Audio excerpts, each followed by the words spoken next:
ছেলেকে আমি আশ্রমে পাইতেছি, আজকে আমার আশ্রমে চলি। সুদামা এই মুহূর্তে আমার আশ্রম ছেড়ে চলে যাবে। যাও যাও, আমার আশ্রম ছেড়ে চলে যাও। না না গুরুদেব, না, আমাকে তাড়িয়ে দেবেন না, আমাকে তাড়িয়ে দেবেন না। কৃষ্ণ ছলনা করি গুরুদেব, সুদামা হয়তো বুঝতে না পেরে ভুল করেই ফেলেছি, তাই বলে এত বড় শাস্তি। গুরুদেব, তার জন্য অন্য কোনো শাস্তি দিন, অন্য কোনো শাস্তি দিন। আমাকে একটু ভাবতে দাও, আমাকে একটু ভাবতে দাও। শুধু আমাকে না পারবি, একটা কঠোর শাস্তি দিতে, কঠোর শাস্তি দেবো। কি শাস্তি দেবো, কি শাস্তি দেবো?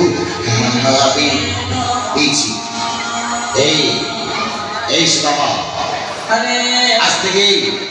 আজ থেকে তোমার শাস্তি আমার আশ্রমে যত জানানি লাগে ওই বন থেকে তুমি একমাত্র কেটে নিয়ে আসবে, সব জানানি তুমি কেটে নিয়ে আসবে।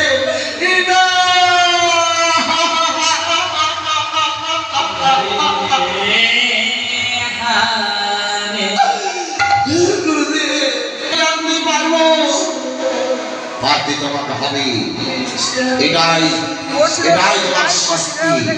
আর যদি না পারো তাহলে আশ্রম ছেড়ে চলে যেতে হবে। আমাকে তাড়িয়ে দেবেন না, আমাকে তাড়িয়ে দেবেন না। আমি কথা দিলাম, আমি সকাল থেকে সন্ধ্যে পর্যন্ত সারা রাতি